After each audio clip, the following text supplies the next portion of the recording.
Hello everyone, welcome back to Math with Kadir channel. நம்ம இன்னைக்கு loss of ரேடிக்கல்ஸ்னா என்ன அப்படின்னு இப்போ பார்க்கலாம். சரிங்களா? இப்போ லாஸ் ஆஃப் ரேடிக்கல்ஸ் நான் வந்து இங்க both radical notation and index notation ரெண்டுத்துலையும் எழுத போறேன். பட் ரெண்டுமே வந்து ஒரே ஆன்சர் தான், வேற வேற மாதிரி ரெப்ரசன்ட் பண்றோம், அவ்வளவுதான். சரிங்களா? Okay, let's go for the first rule. First rule என்ன சொல்லுது அப்படின்னு பார்த்தீங்கன்னாக்கா, ஒரு நம்பர் ஏ இருக்கு, அந்த நம்பரை நீங்க nth ரூட் எடுத்துட்டீங்க இல்லையா? அப்ப ரூட்ல வந்து இந்த மாதிரி சிம்பல் போட்டிருப்பீங்க. இந்த ரூட் எடுத்து ஒரு ஆன்சர் வரும் இல்லையா? அந்த வர ஆன்சருக்கு நீங்க nth பவர் கண்டுபிடிச்சீங்கன்னாக்கா அது திரும்பவும் வந்து அதே ஆன்சர் ஏவை தான் கொடுக்கும் அப்படின்னு சொல்றாங்க. சரியா? இது எப்படி? இப்ப நம்ம ஏற்கனவே நம்ம வந்து இதுக்கு என்ன பண்ணிருக்கோம், நம்மளுடைய லா ஆஃப் எக்ஸ்போனன்ட்ஸ்ல படிச்சிருக்கோம். நம்ம என்ன படிச்சிருக்கோம் அப்படின்னு பார்க்கலாம். இப்போ இது எப்படி ப்ரூவ் பண்றது? அதுக்கு நம்ம ஈஸியா புரியறதுக்கு நம்ம இதை இண்டெக்ஸ் நோட்டேஷன்ல மாத்தி எழுதிக்கலாம். இது இண்டெக்ஸ் நோட்டேஷன் மாத்தி எழுதிருந்தீங்கன்னாக்கா ஏ தலையில 1/n போட்டிருப்பீங்க இல்லையா? ரூட்னாக்கா அவர் எப்பயுமே வந்து டினாமினேட்டர்ல வரணும்னு சொன்னேன். அப்போ 1/n அப்படின்னு போட்டிருப்பீங்க. To the whole power n வச்சிருந்திருப்போம். இப்போ அப்ப பாருங்க, இந்த இடத்துல நம்ம என்ன சொன்னோம்? நம்ம லா ஆஃப் எக்ஸ்போனன்ட்ஸ்ல a power m to the whole power n அப்படின்னு சொன்னோம்னாக்கா மல்டிப்ளை பண்ணிக்கலாம்னு சொன்னோமா? அந்த ரூல் இங்க அப்ளை பண்ண போறேன். இப்போ அப்ளை பண்ணா என்ன ஆகும்? இப்போ நமக்கு இங்க a தலையில 1/n டைம்ஸ் n ஆயிரும். n and n கேன்சல் ஆயிரும். இப்போதைக்கு நம்ம பார்த்தாக்கா அப்ப answer is equal to a அப்படின்னு வந்துருச்சு. ஸோ என்ன சொல்றாங்க அப்படின்னாக்கா, எந்த நம்பர் இருந்தாலும் சரி, ஏதோ ஒரு நம்பருக்கு நீங்க nth ரூட் கண்டுபிடிக்கிறீங்க. கண்டுபிடிச்சதுக்கு அப்புறம் வர ஆன்சருக்கு நீங்க திருப்பி nth பவர் கண்டுபிடிச்சீங்கன்னாக்கா வர ஆன்சர் வந்து a தான் அப்படிங்கிறாங்க. சரி, இப்ப இதே இதை மாத்தி எழுதலாம். இப்ப நான் மாத்தி எழுதுவோம். இப்ப என்ன பண்ண போறேன்? இப்ப நான் nth ரூட் ஆஃப் a அதுக்கு ஹோல் பவர் n போட்டோம் இல்லையா? இதை மாத்தி எழுதணும்னாக்கா a பவர் n அவருக்கு வந்து nth ரூட் அப்படின்னு சொல்றேன். சரி, இது என்ன அர்த்தம்? இதுவும் அதே ஃபார்முலா தான், நான் திரும்ப மாத்தி எழுதிருக்கேன். இப்ப என்ன சொல்றேன்? இங்க சொல்லும்போது ஒரு ஏங்கிற ஒரு நம்பருக்கு nth ரூட் கண்டுபிடிச்சி வர ரூட்டோடைய ஆன்சருக்கு நான் nth பவர் கண்டுபிடிச்சாக்கா வர ஆன்சர் a அப்படின்னு சொன்னேன். இப்ப இங்க நம்ம என்ன பண்றோம்? ஏங்கிற ஒரு நம்பருக்கு nth பவர் ரைஸ் பண்ணிடுறேன். அந்த வர பெரிய நம்பருக்கு திரும்ப நான் வந்து ரூட் n கண்டுபிடிச்சா வர ஆன்சர் a அப்படிங்கிறேன். இதுக்கு எக்ஸாம்பிள் பார்ப்போம். இப்ப நம்ம என்ன செய்யலாம் அப்படின்னாக்கா, இப்ப வந்து 16 அப்படின்னு ஒரு நம்பர் வச்சிருக்கேன். இப்ப 16 அப்படிங்கிற அந்த நம்பருக்கு நான் என்ன பண்ண போறேன் அப்படின்னாக்கா, நான் வந்து ஸ்கொயர் ரூட் கண்டுபிடிக்க போறேன். ஸ்கொயர் ரூட்னா இங்க 2 இருக்குன்னு அர்த்தம். அந்த 2 போடணும்னு அவசியம் இல்லை. வர ஆன்சருக்கு நான் திரும்ப ஸ்கொயர் பண்றேன் அப்படின்னு சொல்றேன். இது வந்து நம்மளோட தியரி பிரகாரம் 16 தான் இருக்கணும்னு சொல்றோம். இதை எப்படி எழுதலாம்னு சொன்னாங்க இப்போதைக்கு? இந்த இதை வந்து 16க்கு முதல்ல ஸ்கொயர் கண்டுபிடிச்சிட்டு அவருக்கு வந்து ரூட்னாக்கா வெளியில போட்டிருப்போம், இப்படி போட்டுருப்போம் இல்லையா? இந்த மாதிரி போடலாம்னு சொன்னாங்க இல்லையா? ஸோ அதுதான் அங்க போட்டிருக்கேன். இப்போ சரி, இப்போ செக் பண்ணி பார்க்கலாம். இப்போ நம்ம இதில் 16க்கு ஸ்கொயர் ரூட் எடுத்தாக்க ஆன்சர் 4 இல்லையா? எப்படி 4 ஸ்கொயர் தான் 16, அதுக்கு 2ல இருக்கு. சரி, இப்படி ஸ்டெப் பை ஸ்டெப்பா போடலாமே. இப்படி இருக்கு 4 ஸ்கொயர் அப்படிங்கிறது. இந்த ரூட்டை நம்ம எப்படி எழுதலாம்? நம்ம இண்டெக்ஸ் நோட்டேஷன் எழுதுறது தான் ஈஸியா இருக்குன்னு சொன்னோம் இல்லையா? அதுக்கு தான் இந்த இண்டெக்ஸ் யூஸ் பண்ண போறோம். இப்போ இண்டெக்ஸ் நோட்டேஷன் யூஸ் பண்ணியிருந்தோம்னாக்க 4 ஸ்கொயர் தலையில 1/2 அப்படின்னு போட்டிருப்போம். இவங்களுடைய மொத்தமா வெளியில வந்து திருப்பி இந்த 2 வெளியில இருக்காரு, அவர் மறந்துடக்கூடாது நம்ம. இப்போ சரி, இந்த சைடு முதல்ல முடிச்சுட்டு வந்துடலாம். இப்போ a power m to the power of n இருக்கு. அவ மல்டிப்ளை பண்ணலாமா? மல்டிப்ளை பண்ணாக்கா 2 இன்ட்டு ஆஃப் வந்து 1 ஆயிரும். அப்போ வந்து அவர் 4 ஆயிடுவாரு. டு த ஹோல் ஸ்கொயர் இருக்கு இப்போதைக்கு பார்த்தீங்கன்னாக்கா, விச் இஸ் ஈக்குவல் டு 16. அதுதான் நம்மளும் சொன்னோம், இந்த இடத்துல நடுவில் 16 வரும் அப்படின்ட்டு. இப்போ இதுவே வந்து நம்ம என்ன சொன்னோம்? ஒரு நம்பர் எடுத்து அவருக்கு ரூட் கண்டுபிடிச்சதுக்கு அப்புறம் போற பவருக்கும் முதல்ல பவரை கண்டுபிடிச்சு வர ரூட் சேம்னு சொன்னோம். சரி, இப்போ அதை செக் பண்ணி பார்க்கலாம். இப்போ நம்ம இங்க பாத்தீங்கன்னாக்கா 16 ஸ்கொயருக்கு ஸ்கொயர் ரூட் முடிக்கிறோம். 16 ஸ்கொயர் அப்படி என்னன்னாக்கா 256. 16 டைம்ஸ் 16 போட்டீங்கன்னாக்கா 256 வரும். அதுக்கு ஸ்கொயர் ரூட் கண்டுபிடிக்கிறோம் பார்த்தா இப்போ. சரிங்களா? சரி, இது நான் இந்த இடத்துல ஃபுல்லாவே போட்டிருக்க தேவையில்ல. இந்த இடத்துல நான் ஜஸ்ட் உங்களுக்கு சொல்றதுக்காக போட்டேன். பட் நான் அப்படியே இந்த நம்பரை 16 ஸ்கொயர்னே வச்சிருந்தோம்னா என்ன இருக்கும்? இப்போ 16 square to the power of 1/2 போட்டிருப்பீங்க. இண்டெக்ஸ் நோட்டேஷன் எழுத அந்த ரூட்டை வந்து மேல 1/2 போட்டிருப்போம். அகைன் பாத்தீங்கன்னா a power m to the power n அப்படின்னு இருக்கு. mn மல்டிப்ளை பண்ணலாமா? அப்ப 2 இன்டு ஆஃப் இதுவும் பாத்தீங்கன்னா கேன்சல் ஆயிடுச்சு. ஆன்சர் பாத்தீங்கன்னா 16. அதாவது இதை வந்து நம்ம வந்து ஸ்கொயர் ரூட் அண்ட் பவர்னு பாக்குறோம். இது பொதுவாக என்ன சொல்றாங்கனாக்கா, ஏதோ ஒரு நம்பர் இருக்கு, அந்த நம்பர் நம்ம வந்து ஒரு நம்பரை மல்டிப்ளை பண்றோம், அதே நம்பரை டிவைட் பண்றோம்னாக்க ஆன்சர் 5 சொல்லுவோம் இல்லையா? ஆர் ஒரு நம்பர் இருக்கு, அந்த நம்பருக்கு ஒரு நம்பர் ஆட் பண்றேன், அதே நம்பரை சப்ட்ராக்ட் பண்றேன், திருப்பி ஆன்சர் 5ன்றோம் இல்லையா? இதெல்லாம் பாத்தீங்கன்னாக்கா ஈக்குவாலிட்டியில நம்ம ஆட் பண்றது.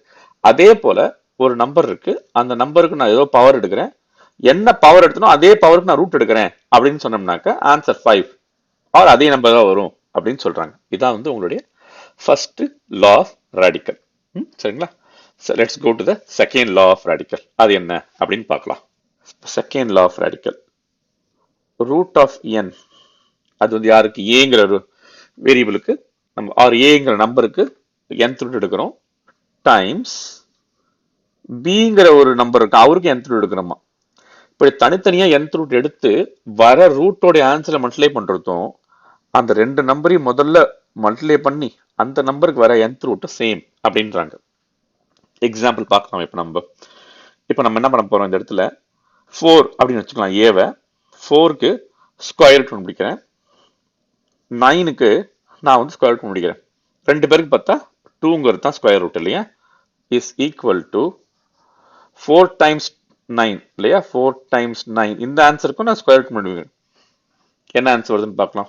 4 ஸ்கொயர் ரூட் முடிச்சாக்க 2, 9 ஸ்கொயர் ரூட் முடிச்சா 3 இஸ் ஈக்குவல் டு, இது வந்து 36. 36 ஸ்கொயர் ரூட் முடிச்சீங்கன்னாக்கா 6. 2 இன்ட்டு 3 ஈக்குவல் டு 6. இப்போ நம்ம எழுதுனது ஃபுல்லா வந்து ராடிக்கல் நோட்டேஷன்ல எழுதியிருக்கோம். இது வந்து ராடிக்கல் நோட்டேஷன். இதையே நம்ம வந்து இண்டெக்ஸ் நோட்டேஷன்ல எழுத வந்தாக்கா a தலையில 1 divide by n times b தலையில 1 divide by n is equal to ab தலையில 1 டிவைட் பை n. அதுதான் வந்து உங்க இண்டெக்ஸ் நோட்டேஷன். சரிங்களா? சரி, இப்போ தேர்ட் லா ஆஃப் ராடிக்கல் என்ன அப்படின்னு பார்க்கலாம். தேர்ட் லா ஆஃப் ராடிக்கல் சொல்றாங்கன்னாக்கா, நீங்க ஏன்னு ஒரு நம்பர் வச்சிருக்கீங்க, அவருக்கு நீங்க nth ரூட் கண்டுபிடிச்சிட்டீங்களாமா, வர ஆன்சருக்கு நம்ம mth ரூட் முடிக்கிறோமாமா. இந்த மாதிரி ரூட்டுக்குள்ள கண்டுபிடிச்சிட்டே போலாம் அப்படின்றாங்க. இந்த மாதிரி போட்டீங்கன்னா அதுக்கு என்ன சொல்ற, இஸ் ஈக்குவல் டு என்னவா இருக்கும் அப்படின்றாங்க. இதுக்கு திஸ் இஸ் ஈக்குவல் டு ரெண்டுமே எழுதலாம் நம்ம.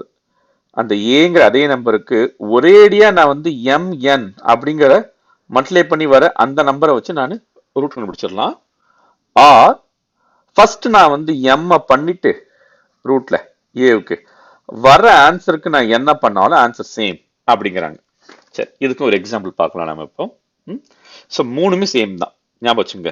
முதல்ல வந்து ஏவை என்னால பண்ணிட்டு வர ஆன்சர் எம்மால பண்றதுக்கும், ஏவை ஸ்ட்ரெயிட்டாவே mn சேர்த்து ரூட் கண்டுபிடிக்கிறதுக்கும், இல்ல ஏவை முதல்ல எம்மால ரூட் கண்டுபிடிச்சு வர ஆன்சர் என்னால கண்டுபிடிக்கிறதுக்கும் எல்லாமே சேம் அப்படிங்கிறாங்க. சரி, டெஸ்ட் பண்ணி பார்க்கலாம் நம்ம இப்போ எக்ஸாம்பிள், இந்த தேரியை. சரி, இப்போ நம்ம என்ன பண்ணலாம், ஒரு எக்ஸாம்பிள் எடுத்துக்கலாம். என்ன எக்ஸாம்பிள்? இப்போ பார்த்தீங்கன்னா 64ன்னு ஒரு நம்பர் வச்சிருக்கேன். இந்த 64க்கு நான் முதல்ல கியூப் ரூட் கண்டுபிடிக்கிறேன், வர ஆன்சருக்கு நான் ஸ்கொயர் ரூட் கண்டுபிடிக்கிறேன். அந்த ஸ்கொயருக்கு 2 போட தேவையில்லை, பட் உங்களுக்கு புரியறதுக்காக நாங்கள் போட்டிருக்கேன். பட் அந்த 2 வந்து போட தேவையில்லை. சரிங்களா? இதுக்கு என்ன சொல்றாங்க அவங்க, ஒரேடியா இந்த 64க்கு இந்த ரெண்டு மல்டிப்ளை பண்ணி போடுங்கன்றாங்க. 2 இன்ட்டு 3, அப்போ 6ஆல மல்டிப்ளை பண்ண 6ன்றதோட ரூட் எடுத்தாலே போறோம் அப்படிங்கிறாங்க. 6th root கண்டுபிடிங்கன்றாங்க. ஆர் ஃபர்ஸ்ட் என்ன சொல்றாங்க, இதுக்கு அந்த 64க்கு ஸ்கொயர் ரூட் கண்டுபிடிங்க, வர ஆன்சருக்கு கியூப் ரூட் கண்டுபிடிங்கன்றாங்க. செக் பண்ணி பார்க்கலாம். இப்போ 64 வந்து நம்ம வந்து கொஞ்சம் ஈஸியா புரியுற மாதிரி எழுதிக்கலாம். 64 எப்படி எழுதலாம் அப்படின்னாக்கா 4 டைம்ஸ் 4 டைம்ஸ் 4 எழுதலாம் இல்லையா? 4 டைம்ஸ் 4 டைம்ஸ் 4 மல்டிப்ளை பண்ணி பாருங்க. 4 இன்ட்டு 4 16, 16 இன்ட்டு 4 64. அப்போ 64 நான் 4 கியூப்னு எழுதிருக்கலாம். இனிமேட் நம்ம லா ஆஃப் எக்ஸ்போனன்ட்ஸ்னால நம்ம ஈஸியா அந்த கியூப்லாம் நம்ம வந்து பவர்ஸ்ல எழுத போறோம் இப்போதைக்கு. அப்போ அந்த ஃபர்ஸ்ட் சைடை நான் என்ன பண்ண போறேன், இப்போ நான் இந்த இடத்துல வந்து ஸ்கொயர் ரூட் இங்க இருக்கு, உள்ள வந்து கியூப் ரூட் இருக்கு, இவரை நான் 4 கியூப்னு போட்டுக்கிட்டேன். இஸ் ஈக்குவல் டு அதே தான். இப்போ இவரை வந்து நான் 4 கியூப்னு வச்சிருக்கேன், இங்க 6 இருக்கு இப்போதைக்கு. இஸ் ஈக்குவல் டு இந்த சைட்ல நான் மாத்தி எழுதியிருப்போம் இல்லையா? என்ன எழுதியிருப்போம் இப்போதைக்கு? மாத்தி எழுதிட்டாந்தாக்கா நம்ம இந்த இடத்துல 4 கியூப் இருக்காரு, ஃபர்ஸ்ட் ஸ்கொயர் ரூட், அதுக்கப்புறம் கியூப் ரூட்னு சொல்றோம். சரி, இது எப்படி பண்றதுன்னு பார்க்கலாம். இப்போ நம்ம வந்து இதை இண்டெக்ஸ் நோட்டேஷன்ல போடாம ரேடிக்கல் நோட்டேஷன்லயே பாக்குறதா இருந்தாக்கா ஒரு கியூபுக்கும் கியூப் ரூட்டும் அடிபட்டு போயிடும்.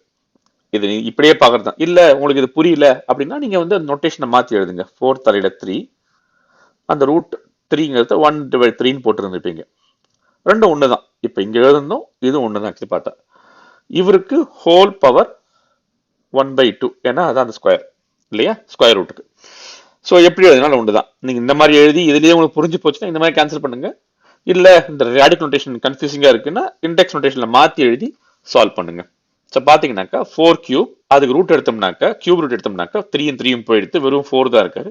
இப்போ இந்த 4க்கு நம்ம வந்து ஸ்கொயர் ரூட் எடுக்கிறோம், அது 1/2 போட்டிருக்கேன். இந்த 4 வந்து எப்படி சொல்லலாம், நான் இப்போ 2 ஸ்கொயர்னு சொல்லலாமா? அப்ப 2 ஸ்கொயர் தலையில 1/2. அப்ப அகைன் இந்த 2 2 கேன்சல் ஆயிருமா? அப்ப வர ஆன்சர் பாத்தீங்கன்னாக்கா 2. அப்ப லெஃப்ட் ஹேண்ட் சைட்ல வந்த ஆன்சர் 2 எனக்கு. இப்ப இதே ஆன்சர் தான் வந்து இந்த செகண்ட் ஈக்குவாலிட்டிக்கும் இந்த தேர்டுக்கும் வருதான் இப்ப நம்ம செக் பண்ணலாம். அப்ப வேற பென்ல எழுதுறேன். செகண்டுக்கு பார்த்தோம்னாக்கா 6th root of 4 cube. இதை நம்ம எப்படி எழுதலாம்? 4 power 3 whole power 1/6 போட்டிருக்கேன் இப்போதைக்கு. இவர் அடிச்சா ஒரு 2 ஆயிட்டார் இப்போதைக்கு பார்த்தா அந்த இடத்துல இல்லைங்களா? ஸோ இப்போ இதுக்கு என்ன ஆன்சர் சொல்லலாம்? 4 தலையில 1/2. அதே தான் எங்கேயும் பார்த்தோம் நம்ம. அப்போ 4 வந்து நான் 2 square to the power of 1/2 சொல்லலாம். 2 and 2 அடிபட்டு போச்சு. வர ஆன்சர் 2 தான் எனக்கு. சரி, அப்போ செகண்ட் வர ஆன்சர் 2 தான். சரி, தேர்டுக்கு பார்க்கலாம். இப்போ கியூப் ரூட் ஆஃப் 3 உள்ள வந்து 4 cube to the power of 1/2 அப்படின்னு இருக்கு. இப்போ எல்லாத்தையும் ஒரே ஃபார்மெட்ல எழுதலாம். இப்போ நம்ம இப்போ நான் எப்படி எழுத போறேன் அதை அப்படின்னு பார்த்தீங்கன்னாக்கா ஈக்குவல் டு 4 தலையில 3 to the power of 1/2 to the power of 1/3. 4 தலையில 3/2 ஆயிட்டாரு. Whole power 1/3. நான் சால்வ் பண்ணல, நான் இன்னும் அதை அப்படியே வச்சுக்கிறேன் இப்போதைக்கு. நான் ஏன்னா நான் வந்து இப்போ அதை சால்வ் பண்ண வேண்டிய அவசியம் இல்லை. இப்போ எனக்கு a power n to the power of nன்ற மாதிரி இருக்கு. திரும்ப நான் மல்டிப்ளை பண்ணலாம்ல, அதுக்காக தான் அந்த சிம்பிளா அங்கேயே முடிஞ்சு போயிடுறதுக்காக நான் சால்வ் பண்ணேன். நடுப்புற சால்வ் பண்ணி போட்டுருக்கலாம், அது டைம் வேஸ்ட் அப்படிங்கிறது நான் பண்ணல. பட் நீங்க பண்றதுனா தாராளமா நடுப்புற சால்வ் பண்ணிட்டு பண்ணிருக்கலாம். அதையும் நான் உங்களுக்கு சொல்லி காட்டுறேன் எப்படி பண்றதுன்ட்டு. இப்போ இங்க பாத்தீங்கன்னாக்கா இப்போ 4 தலையில 3/2 டைம்ஸ் 1/3 அப்படின்னு இருக்கு. அப்ப இந்த 3 and 3 அடிபட்டு போயிருமா? அப்ப 4 தலையில 1/2 இருக்கு. 4 பவர் 1/2 இதுதான் பார்த்தோம். இப்போ that is 2 power 2 times 1/2 which is equal to 2 அப்படின்னு சொன்னோம். சரி, இது வந்து நான் சால்வ் பண்ணாமலேயே அந்த மல்டிபிளிகேஷன் அப்படியே வச்சிருந்துட்டே கடைசியா வந்து நான் சால்வ் பண்ணிருக்கேன். ஏன்னா அப்பதான் ஈஸியா இருக்கும் அப்படின்ற அன்னெசரியா பண்ண தேவையில்லைன்ட்டு. ஒருவேளை நீங்க பண்ணணும்னு நினைச்சிருந்தீங்கன்னா எப்படி பண்ணிருப்பீங்க? இந்த இடத்துல மாத்தி எழுதிருப்போம். இந்த 4 power 3 to the power of 1/2 அதுக்கு தலையில 1/3 இருக்கு. நிறைய விதமா சால்வ் பண்ணலாம் நம்ம மேக்ஸ்ல. as long as நீங்க அந்த ஃபார்முலாஸ் அந்த லாஸ் எப்படி ஒர்க் ஆகுதுன்னு தெரிஞ்சதுனாக்கா எந்த லாவை எப்படி வேணா யூஸ் பண்ணலாம் நீங்க. அதுதான் மேத்தோட பியூட்டி. சரி, இப்ப பார்க்கலாம். இதுக்கு நான் என்ன பண்றேன்? இப்ப 4 வந்து நான் என்ன பண்ண போறேன்? 2 ஸ்கொயர் எழுதிக்கிறேன். 2 square to the power of 3 to the power of 1/2 to the power of 1/3. இதே நம்பரை தான் எழுதிருக்கேன். எப்படி மாத்தி மாத்தி எழுதிருக்கேன்னு பாருங்க. இப்ப இந்த இடத்துல அவ்வளவுதான், ஒன்னும் பெருசா பண்ணிடல. இப்ப நம்ம இது எப்படி சால்வ் பண்ணலாம்? இப்போ இவங்க மல்டிப்ளை பண்ணலாமா? இப்போ a power m to the power of n னாக்க a பவர் mn அப்படின்னு சொன்னா அப்ப 2 into 3 6 ஆயிடுதா இப்போதைக்கு? அப்ப 2 பவர் 6 இருக்கு. Whole power 1/2 whole power 1/3. இப்ப இவரை உள்ள மல்டிப்ளை பண்ணோம்னாக்கா 2 பவர் 6/2னா 2 கியூப்னா இருக்கும். ஹோல் பவர் 1/3 மேல இருக்காரு. 2 கியூப் டைம்ஸ் 1/3னால ஆன்சர் 2 தான். ஸோ இதுவும் பாருங்க சேமா வந்துருச்சு. ஸோ நம்ம வந்து எப்படி வேணா அந்த இடத்துல நம்ம சால்வ் பண்ணலாம். as long as நம்ம அப்ளை பண்ற ஃபார்முலாஸ் கரெக்ட், நம்ம அப்ளை பண்ற லாஸ் கரெக்ட்னாக்கா நீங்க இந்த மாதிரி எடுத்தும் போட்டு ஆன்சர் 2ன்னு கண்டுபிடிச்சிருக்கலாம். இல்ல நான் போட்ட மாதிரி சால்வ் பண்ணாமலேயே வந்து கடைசியா 2ன்னு சொல்லி இருந்திருக்கலாம். ஆர் வேற லாஸ்ல பார்த்த மாதிரியும் பண்ணிருக்கலாம். ஆக மொத்தத்துல ஃபார்முலா பாத்தீங்கன்னாக்கா நம்ம நிறைய எழுதிருக்கோம். இப்போ இந்த திரும்ப அந்த ஃபார்முலா நம்ம ரீகேப் பண்ணிக்கலாம். இந்த தேர்ட்ல பாத்தீங்கன்னா எவ்வளவு யூஸ்ஃபுல்லா இருக்கு பாருங்க. நிறைய டிஃபரெண்ட் சால்வேஷனுக்கு யூஸ்ஃபுல்லா இருக்கு. ஸோ இப்போ தேர்ட்ல நம்ம திரும்ப சொல்லணும் அப்படின்னு சொன்னோம்னாக்கா ஏங்கிற நம்பரை nth ரூட் கண்டுபிடிச்சு வர ஆன்சருக்கு நான் mth ரூட் கண்டுபிடிக்கிறது இஸ் ஈக்குவல் டு அந்த ஏவை ஒரேடியா mn அப்படிங்கிற அந்த ரூட்டுக்கு ஒரேடியா கண்டுபிடிக்கிறதும், ஆர் ஃபர்ஸ்ட் வந்து நான் m போட்டுடுறேன், ஏக்கு mth ரூட் கண்டுபிடிக்கிறேன், வர ஆன்சருக்கு நான் nth ரூட் கண்டுபிடிக்கிறேன் எல்லாமே சேம் தான் அப்படின்னு சொல்றாங்க. இதுதான் வந்து உங்களுடைய தேர்ட் லா ஆஃப் ராடிக்கல். இப்போ செகண்ட் லெவல்ல பார்த்த அதே இதுதான் இப்போ ஃபோர்த்ல வந்து வேரியேஷன்ல இருக்கு. என்னது? இப்போ ஏங்கிற ஒரு நம்பருக்கு nth ரூட் கண்டுபிடிக்கிறீங்க, அங்க மல்டிபிளிகேஷன் பண்ணோம், இங்க நம்ம டிவைட் பண்றோம். அதே மாதிரி பிங்கிற ஒரு நம்பருக்கு இப்போ நான் nth ரூட் கண்டுபிடிக்கிறேன், ஆனா இவங்க டிவைட் பண்றேன். இது நத்திங் பட் இவங்களை முதல்ல டிவைட் பண்ணிடுங்க, வர்ற ஆன்சருக்கு nth ரூட் கண்டுபிடிங்க, சேம் அப்படிங்கிறாங்க. இது நம்ம இண்டெக்ஸ் நோட்டேஷன் எழுதாந்தாக்கா எப்படி எழுதிருப்பீங்க? a தலையில 1/n டிவைடட் பை b தலையில 1/n, ab அப்படிங்கிற அந்த நம்பருக்கு ஹோல் பவர் 1/n போட்டுருந்துருப்பீங்க இல்லையா? இதுதான் அவங்க சொல்றாங்க. இப்ப இதுவும் பாத்தீங்கன்னாக்கா நம்ம லா ஆஃப் எக்ஸ்போனன்ட்டுக்கு சிமிலரா இருக்கும். அங்கேயும் பாத்தீங்கன்னா a power m divided by b power m equal to ab to whole power m அப்படின்னு பார்த்தோம், ஆர் n பார்த்திருப்போம் அந்த இடத்துல. பட் ஸ்டில் பாத்தீங்கன்னாக்கா அதே தான் இங்க. அந்த பவர் வந்து நீங்க பவர்னு சொன்னதுக்கு அப்புறம் அந்த பவர் ஃபிராக்ஷனா இருந்தாலும் சரி, ஃபிராக்ஷன் இல்லாம இருந்தாலும் சரி, ஸோ ஃபிராக்ஷனா போட்டா அது வந்து ராடிக்கல் நோட்டேஷனுக்கு வந்துடும், ஃபிராக்ஷனா போடலாம் பவர் நோட்டேஷனுக்கு போயிடும். ஆனா ஆக மொத்தத்துல கான்செப்ட் பார்த்தா சேம் தான். சரிங்களா? எல்லாமே வந்து law of power of exponents தான் யூஸ் பண்ணது. ஆக்சுவலி பார்த்தா அந்த power of exponent or laws of powers தான் யூஸ் பண்ணது, ஆர் லாஸ் ஆஃப் எக்ஸ்போனன்ட்ஸ் தான் யூஸ் பண்ணது. அதை வந்து நம்ம வந்து டிவிஷன்ல போட்டோம்னா தட் பிகம்ஸ் ராடிக்கல், டிவிஷன்ல போடாம அது வந்து நியூமரேட்டர் மட்டும் பவர்ல இருந்துச்சுன்னா தென் தட் பிகம்ஸ் எக்ஸ்போனன்ட்ஸ். அவ்வளவுதான் வித்தியாசம். மற்றபடி பாத்தீங்கன்னா ரெண்டுமே வந்து ரொம்ப காமன், சேம். ஸோ இதுக்கு ஒரு எக்ஸாம்பிள் பார்க்கலாம் இப்போ நம்ம. ஓகே, இந்த ஃபோர்த் லாவுக்கு ஒரு எக்ஸாம்பிள் போடலாம். இப்போ 16 அப்படிங்கிற நம்பருக்கு நான் ஸ்கொயர் ரூட் கண்டுபிடிக்கிறேன், டிவைடட் பை 4 அப்படிங்கிறது ஸ்கொயர் ரூட் கண்டுபிடிக்கிறேன்.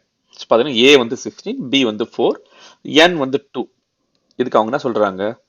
முதல்ல அந்த 16 டிவைடட் பை 4 கண்டுபிடிச்சிருங்க, வர ஆன்சருக்கு ரூட் கண்டுபிடிங்க, ரெண்டும் ஒன்று தான் அப்படிங்கிறாங்க. செக் பண்ணி பார்க்கலாம் இப்போ நம்ம. இப்போ 16க்கு ரூட் எடுத்தா 4னு வேணா தெரிஞ்சிருக்கணும். சப்போஸ் தெரியலனாலும் பரவாயில்ல, 16 நம்ம வந்து 4 ஸ்கொயர்னு எழுதிருக்கலாம், ஹோல் பவர் 1/2 இல்லையா? அது இண்டெக்ஸ் நோட்டேஷன் மாற்றி எழுதியிருக்கேன். கீழே வந்து 4 தலையில 1/2 இஸ் ஈக்குவல் டு 16/4 வந்து 4 ஆயிடுத்து, அவர் தலையில 1/2 இப்போ. சரி, இப்போ 4 power 1/2 times or 4 power 2 times 1/2, அப்போ a power m times n, அது வந்து மாறிடுச்சுன்னா ஆன்சர் 4 மேலே வந்துருச்சு. கீழே வந்து 4 வந்து நான் 2 ஸ்கொயர்னு எழுதியிருந்திருக்கலாம், 2 ஸ்கொயர் எழுதியிருந்தா 1/2 பல போட்டிருந்தா 2 2 கேன்சல் ஆயிருக்கும். அதே மாதிரி இங்கேயும் 2 power 2 square to the whole power 1/2 போட்டா இந்த 2 இந்த 2 கேன்சல் ஆயிடுது. இப்போ பார்த்தீங்கன்னா 4 டிவைடட் பை இந்த 2 பவர் 1, அது 2 தான். அப்போ 4/2னா 2 இஸ் ஈக்குவல் டு 2 பவர் 1னால 2. அப்போ ஆன்சர் பார்த்தா சேமா இருக்கு. ஸோ இதுதான் வந்து இவங்க இந்த பவர்ல கொடுத்துருக்காங்க. ஒரு நம்பர் ஏன்னு ஒரு நம்பர் இருக்கு என்கிட்ட, அந்த நம்பருக்கு ரூட் எடுக்கிறேன், nth ரூட் எடுக்கிறேன். அதே மாதிரி பின்னு ஒரு நம்பர் இருக்கு, அவருக்கு நான் nth ரூட் எடுக்கிறேன். தனித்தனியா nth ரூட் எடுத்து டிவைட் பண்றதுக்கும் முதல்ல அவங்கள ஃபிராக்ஷனா கண்டுபிடிச்சு வர ஆன்சருக்கு நான் ரூட் எடுக்கிறதும் சேம் தான் அப்படின்னு இங்க அவங்க சொல்றாங்க. சரியா? இப்போ அவங்க என்ன சொல்றாங்க? இப்போ a அப்படிங்கிற ஒரு நம்பருக்கு தலையில m டிவைடட் பை n அப்படின்னு போட்டா என்ன அர்த்தம் அப்படின்னு நம்ம பார்க்கலாம். இதை வந்து நம்ம என்ன சொல்லலாம்னாக்கா, இஸ் நத்திங் பட் இப்போ ஏங்கிற ஒரு நம்பர் பேஸ் இருக்கு, அந்த பேஸுக்கு நான் முதல்ல mth பவர் கண்டுபிடிச்சிடுறேன், வர்ற ஆன்சருக்கு நான் 1/n ஆர் ரூட் எடுக்கிறேன், nth ரூட் எடுக்கிறேன் இல்லையா? ஏங்கிற பேஸுக்கு ஃபர்ஸ்ட் நான் ரூட் கண்டுபிடிச்சிடுறேன், nth ரூட் கண்டுபிடிச்சிடுறேன், இந்த வர ஆன்சருக்கு நான் mth பவர் கண்டுபிடிக்கிறேன், அவ்வளவுதான். ஸோ இதுதான் அர்த்தம். ஸோ இப்போ இந்த மாதிரி a பவர் m n அப்படி டிவைட் பண்ணி கொடுத்தோம்னாக்கா அதை வந்து நம்ம இந்த மாதிரி எழுதிக்கலாம். ஸோ இது ஏற்கனவே நம்ம பார்த்த லாஸ்லேயே வந்துருக்கு, ஏற்கனவே நம்ம இந்த ஃபார்ம்லாம் முதல்ல போட்டுட்டோம். பட் ஸ்டில் வந்து அதை புரியறதுக்காக தனியாக எடுத்து எழுதியிருக்கேன். இப்போ இதுக்கு ஒரு எக்ஸாம்பிள் பார்த்துடலாம். 2 அப்படிங்கிறதுக்கு வந்து 4 டிவைடட் பை 2 கண்டுபிடிக்கிறேன், அதாவது m வந்து 4, n வந்து 2. இது நீங்க டிவைட் பண்ணிடலாம். ஆக்சுவலி இங்கே சொல்லிடுவீங்க, நீங்க 4/2 வந்து 2 தானே சொல்லிடலாம். நான் அதை வந்து ஜஸ்ட் புரியறதுக்காக m/n அப்படிங்கிறதுக்கு m and n தனித்தனியாக வச்சிருக்கேன், அவ்வளவுதான். ஸோ 2 பவர் 4/2 அப்படின்னு கொடுக்கறத நான் என்ன சொல்றேன், 2 தலையில 4 ஃபர்ஸ்ட் போட்டு m போட்டு வர ஆன்சருக்கு நீங்க ஸ்கொயர் ரூட் கண்டுபிடிக்கிறதும், ஃபர்ஸ்ட் 2 வந்து நீங்க ஸ்கொயர் ரூட் கண்டுபிடிச்சிட்டு வர ஆன்சருக்கு நீங்க 4th பவர் ரைஸ் பண்றதும் ஒண்ணுதான் அப்படின்னு சொல்றாங்க. செக் பண்ணலாம் இப்போ நம்ம. அகெயின் அதே லா ஆஃப் எக்ஸ்போனன்ட்ஸ் தான். இங்க பாத்தீங்கன்னாக்கா இது a தலையில m/n அப்படின்னு இருக்கு, m டிவைட் பை n என்ற ஃபார்முலா இருக்கு. இங்க பாத்தீங்கன்னாக்கா a தலையில m whole power n or 1/n நீங்க போட்டிருக்கோம் இப்போதைக்கு. பட் லா ஆஃப் எக்ஸ்போனன்ட்ஸ்ல என்ன சொன்னோம், பவருக்கு பவர் மல்டிப்ளை பண்ணலாம்னு சொன்னோம் இல்லையா? இதை மல்டிப்ளை பண்ணதுக்கு அப்புறம் தான் இங்க வந்திருக்கு. ஆக்சுவலி பாத்தீங்கன்னாக்கா நம்மளோட லா ஆஃப் எக்ஸ்போனன்ஸ் எடுத்தீங்கன்னாக்கா தேர்ட் ஆர் ஃபோர்த் லால பார்த்தா நம்ம போட்டிருப்போம் a பவர் mn அப்படின்னு ஒரு ஃபார்முலா போட்டிருப்போம். அதே தான் இங்க நடக்குது. ஸோ இப்போ which is equal to a power 1 divided by n whole power m அப்படின்றாங்க. செக் பண்ணி பார்க்கலாம். இப்போ இது நம்ம வந்து இங்க டிவைட் பண்ணாலே 2 ஆயிடுத்து. அப்ப 2 பவர் 2 இஸ் 4 ஆன்சர் வந்துடுது. இஸ் ஈக்குவல் டு இங்க வந்து 2 தலையில மல்டிப்ளை பண்றோம். மல்டிப்ளை பண்ணா இவரும் அடிச்சா 2 ஆயிடுது. இப்போதைக்கு 2 square, that is nothing but 4 தான் again. இப்போ இங்க வந்தீங்கன்னாக்கா 2 பவர் 1 by 2 ஹோல் பவர் 4 இருக்கு. அகைன் இவரையும் கேன்சல் பண்ணா இங்க 2 வந்துருச்சு பார்த்தா, which is equal to 2 square. 4 equal to 2 square which is also 4 equal to 2 square which is also equal to 4. பாத்தீங்கன்னா சேம் தான். இதெல்லாம் புரிஞ்சதுக்கு அப்புறம் நம்ம வந்து சர்ட்ஸ்னா என்ன அப்படின்னு போவோம். இப்ப இது வரைக்கும் நீங்க பார்த்ததுல ஒரு இது என்ன பார்த்திருக்கோம்னாக்க எல்லாத்துக்கும் பார்த்தா பெர்ஃபெக்ட்டா ஒரு ஆன்சர் வந்துருச்சு. மீனிங் இப்ப நம்ம வந்து 2 ஸ்கொயர்னு போடுறோம், 2 பவர் 4 போடுறோம், இல்ல 2 பவர் 1 by 2 ஹோல் பவர் 4 போடுறோம்.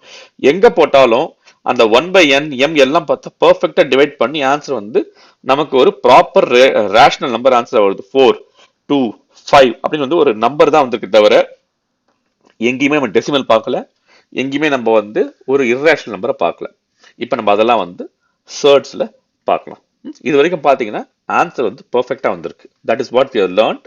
பட் இதே இதை வந்து we can expand it to something else. அதுதான் நம்ம அடுத்தது பார்க்க போறோம், which is called as surds. அதை நம்ம அடுத்த வீடியோல பார்க்கலாம். சரிங்களா? Take care, by.